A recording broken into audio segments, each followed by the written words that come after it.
सुबह को छाया और शाम को एक शादी में जाना है। एक श्रवण मामा है, उनकी लड़की की शादी है, वहीं जाना है और बहुत नज़दीक के लोग हैं इसलिए जाना पड़ रहा है। अदरवाइज़ तो मैं तो आज इसी से यही कह रहा था कि भगवान अब किसी शादी का कार्ड ना आए और आए भी तो ऐसी जगह कि पापा जा सकें अकेले अकेले। हमारी शर्त लगी थी दीदी और मेरी कि 1000 रुपये दीदी देगी अगर मैं 8:55 तक तैयार नहीं हुआ। मैं 8:45 से दीदी को बोल रहा हूँ दीदी चलो चलो चलो। और इस वाले पे यही पहनूंगा आज लेट और अभी अभी टैग जो है वो बच अभी भी ठीक है। और 55 भी नहीं हुए और हम निकल रहे हैं यहाँ से। देखते हैं शादी में क्या होता है। कम से कम इसे 2000 का डर तो हुआ। मुझे कोई डर नहीं था, 2000 रुपए ऐसा नहीं बोला था, सिर्फ दीदी को ही देना था। मैंने कहा था मैं जल्दी तैयार हो गया तो दीदी को देना पड़ेगा, सिर्फ ये ऐसा नहीं था। गुड्डू तेरे में क्यों इतना उजाला उजाला आ रहा है? क्योंकि मैं बिल्कुल ट्यूबलाइट के सामने कर रहा हूँ ना बहन, तो भी तो कर। चल पीछे हो, अब मुझे करने दे।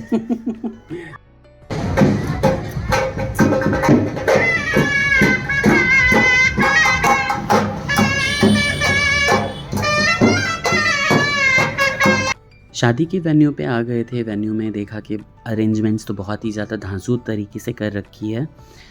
हर जगह अलग अलग तरीके के स्टॉल लगे हुए थे। इतने सारे ड्रिंक थे कि आप पी ही नहीं सकते, इतने तरीके के ड्रिंक रखे हुए थे। इतने सारे स्नैक्स रखे हुए थे कि आप चख के ही सिर्फ मज़ा ले सकते थे, आप खा नहीं सकते थे अच्छे से, क्योंकि बहुत ही ज़्यादा वैराइटीज़ थी। इधर हम थोड़ा बहुत फ़ोटोशूट करने लगे।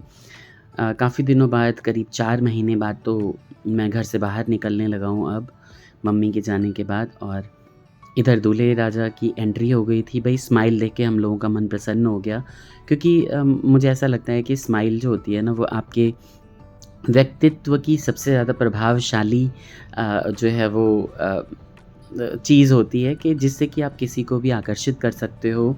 आप अपने नेचर के बारे में बता सकते हो, लोगों को पता चल सकता है कि हाँ इसका नेचर कैसा है, अप्रोचेबल है या नहीं है ना। तो दूल्हे राजा की स्माइल देख के सबसे पहले तो हमें बहुत अच्छा लगा। हाइट भी ठीक ठाक थी, बहुत ज़्यादा लंबे नहीं थे, दुबले पतले थे और बहुत ही यंग थे, जैसे कि हमारी बहन होगी उसी तरीके से। सीए हैं, प्री वेडिंग शूट वगैरह चल रहा था बहुत बड़ी बड़ी स्क्रीन्स पे, तो बहुत ही अच्छा लगा, क्योंकि मिथिला कल्चर में हम लोगों ने नहीं देखी थी ये सारी चीज़ें कभी भी। आगे आइसक्रीम वाले एक भैया हैं, वो बहुत ही अच्छी आइसक्रीम बना रहे थे, उनसे तो मैंने थोड़ी बहुत बातचीत की। आप वो देखिए, फिर एक इंसिडेंट सुनाऊंगा। क्या नाम बताया आपने अपना? अरुण। अरुण बना रहे हैं भाई वनीला फ्लेवर, और ये ब्राउनीज डाल के आइसक्रीम्स, और यहाँ पे स्वीट्स लगे हुए हैं। इधर मेन कोर्स है, उधर चाइनीज़ है। बहुत अच्छा अरेंजमेंट कर रखा है। यहाँ अरेंजमेंट। हाँ जी, इंसिडेंट सुनाऊँ उससे पहले मैं आपको दिखा देता हूँ कि खानसामा कितना ही ज़बरदस्त लगा हुआ था। कार्तिक ने ये रिकॉर्डिंग की थी तो उन्होंने बोला नहीं, और मैं यहाँ पे बोल बोल के आपको बता रहा हूँ। हालांकि मेरी थाली जो होती है वो बहुत ही सिंपल होती है।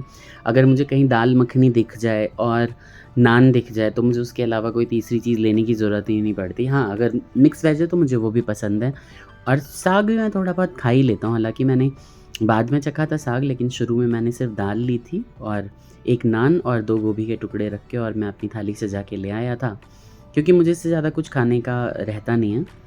बाद में हम लोग स्वीट्स वगैरह भी नहीं खा पाए, क्योंकि पेट ही इतना भर जाता है, भाई क्या क्या खाएगा बंदा। बट कार्तिक ने बहुत ही अच्छे से दिखाया है ये सब। ये रही दीदी की थाली लगी हुई, दीदी व्लॉगिंग कर रही थी, और ये मेरी थाली लगी हुई है। तो ये खाना खा के हम घर वापस आ गए। इंसिडेंट मैं आपको बता रहा था।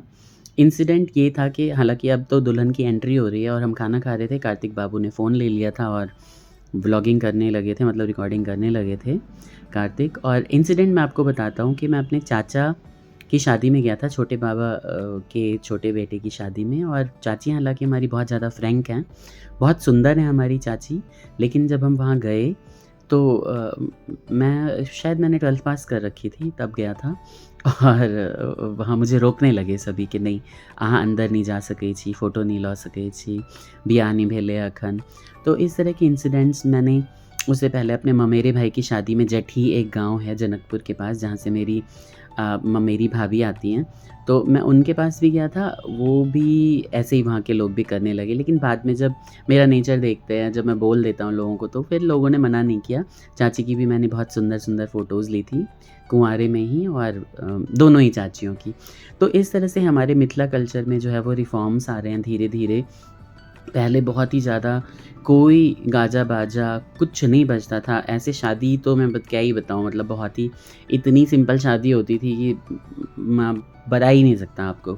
बाजा बजना तो दूर की बात है, किसी को पता तक नहीं चलता था। बारात आ जाती थी, शादी भी हो जाती थी, लो जी इनके घर शादी थी, किसी को पता भी नहीं चलता था। बट आज की डेट में जब आधुनिकता का ये युग है, उसमें जो भी चेंजेस हो रहे हैं यहाँ के लोगों के हिसाब से, जहाँ हम रह रहे हैं उसके हिसाब से ढल जाना चाहिए, तो वैसे ही सभी लोग ढल गए हैं।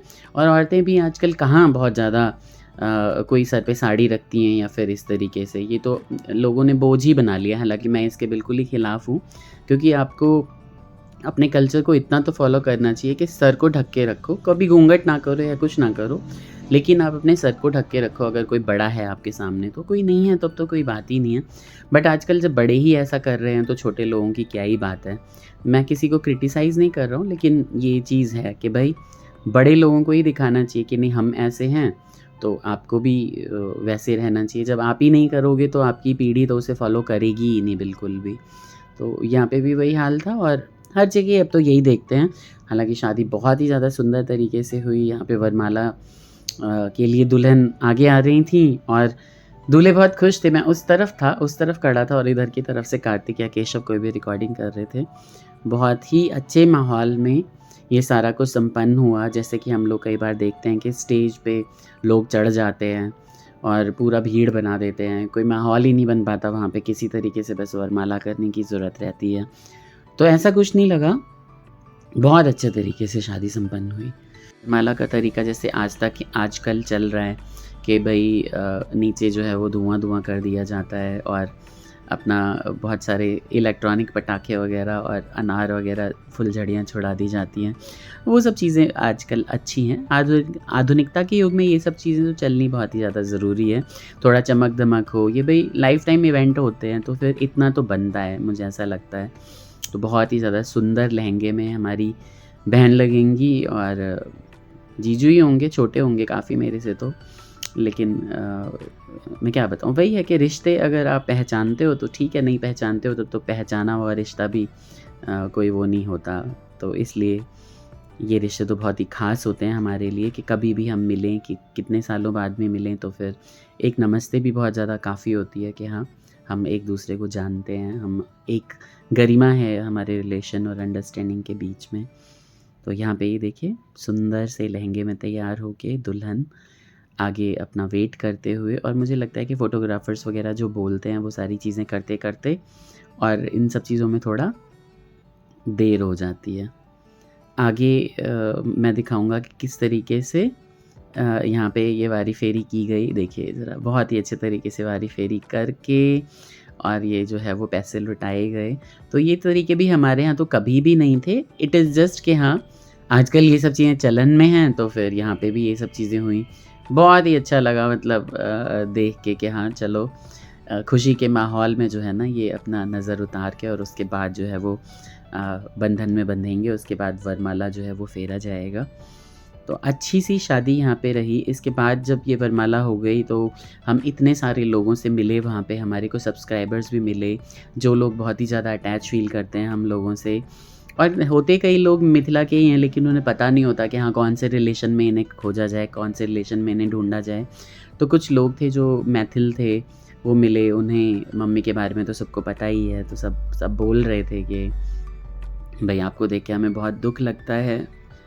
अब क्या करें, अब ये दुख तो ज़िंदगी भर का है, जब तक हम रहेंगे तब तक रहेगा ये दुख तो हमारे साथ। लेकिन फिर आगे भी जीना ही पड़ता है, पापा को भी देखना है हमें, इसलिए खुश रहने की कोशिश करते हैं, उनको साथ लेके आते जाते हैं ताकि उनका मन भी बहले, उन्हें भी लगे हम तो हैं, मेरे बच्चे हैं, बीवी है, सब है, उनकी तो दुनिया उजड़ गई है ना, तो फिर इसलिए आना जाना शुरू किया है हर जगह। ना चाहते हुए भी स्माइल करते रहते हैं, फ़ोटो खिंचाते रहते हैं। ऑफिस में भी मैं ऐसे ही रहता हूँ आजकल। अब अपना दुख नहीं बतियाता किसी से नहीं बोलता, हंसता रहता हूँ, मुस्कुराता रहता हूँ, एनर्जेटिक फील कराने की कोशिश करता रहता हूँ लोगों को कि हाँ मैं अब भूल चुका हूँ हर चीज़, लेकिन ऐसा तो होता नहीं है ना। चीज़ें कभी नहीं भूली जाती। आप जिसका अंश हो और हम लोगों ने जिस तरह की ज़िंदगी जी है मम्मी पापा के साथ, हम तो नहीं भूल सकते कभी भी, किसी भी स्टेज पे नहीं भूल सकते। सुबह उठते ही मम्मी की याद आती है, इन सारे इवेंट्स में याद आती है मम्मी की। बिना मम्मी को लेके कहीं नहीं जाया करते थे, मम्मी को अकेले तो कहीं जाने ही नहीं देते थे। पापा और मम्मी में हमारे बिल्कुल ऐसा प्यार है जैसे प्यार था जैसे हंसों के जोड़े में होता है।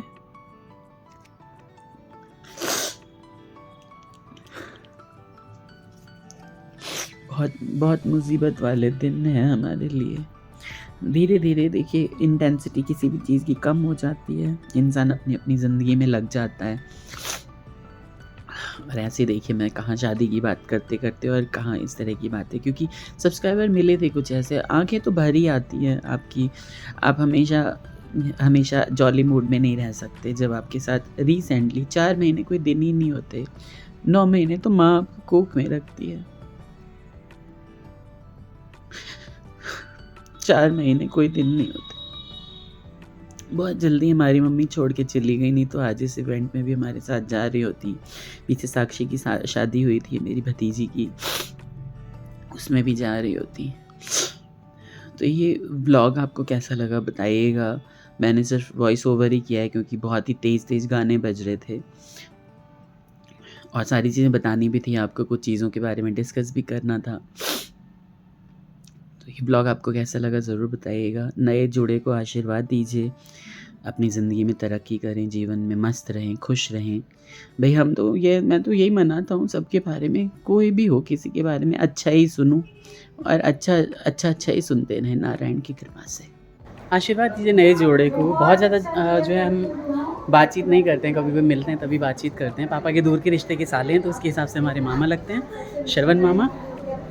इसीलिए शादी में आना ज़रूरी था क्योंकि बहुत ही पुरानी जान पहचान थी, है ना। तो ये ब्लॉग को लाइक शेयर एंड सब्सक्राइब करिएगा और अपना ख्याल रखिए, शादियों का सीज़न एंजॉय कीजिए। Take care, bye bye, Radhe Radhe.